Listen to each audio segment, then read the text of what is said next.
Devlog 6, February 27th, 2026. Oh boy, I got really frustrated again with how bloated my code was. I think the architecture was growing out of control, and so I wasn't feeling up to continuing the project. So I was like, okay, well, I want to develop this game. I think there's something in this game. So I headed over to ChatGPT, and I was like, help.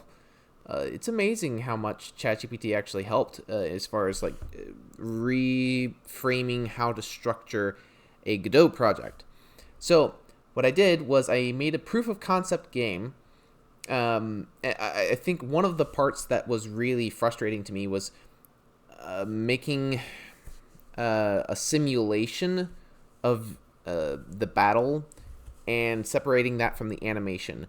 I was trying to conceptualize it and just plunge headfirst into creating the simulation, but I had never done this before. So I think that was a mistake. I think, and how I'm going to show that is I have created I made this in 2 hours, actually. That's pretty good. Created a very simple battle loop.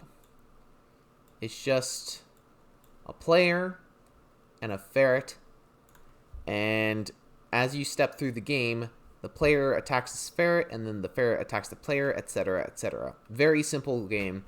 You'll see down here that the player attacked the ferret for 1 damage, and the ferret has 2 HP left.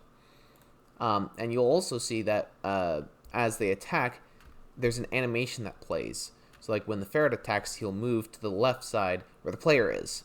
Boom. Nice. Look at that. And this is using separate systems. So we've got a system over here, the battle controller, that controls the simulation of the game. Let me bring the code in here. So the battle controller steps through and actually like prints to the log, damages the unit's health, reorders the queue, and it also returns a result expressly used for animation. So that way that result is plugged into the animation controller, and this is the link between the simulation and the animation. So that result gets animated by the animation controller, and you can't do anything until the animation is done. So, like, if I were to try and just spam a bunch of times, if you didn't have that limitation, the player and the ferret would just go back and forth multiple times. But since there is a limitation, I'm spamming the spacebar key right now. Each action is done in sequence after the animation finishes. This is so cool. Just a 2-hour project, and I've already confirmed, like, I took something that was like, I don't know how this is going to look. Let me just go into it blind. And now I have a concrete example of how it looks. And it only took 2 hours to build.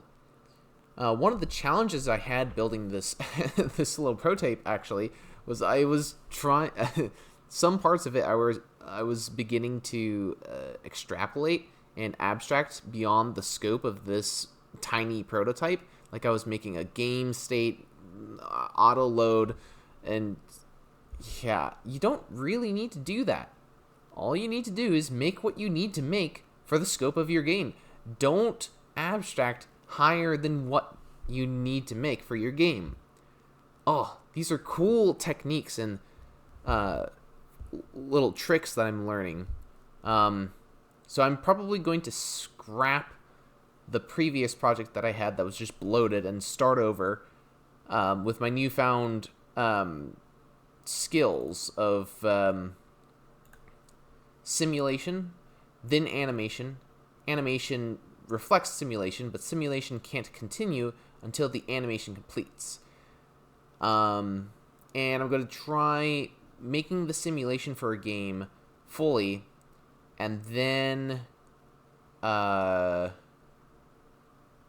working on the animation side of things. All right, that's it for today. Stay tuned for the revamped Simulation.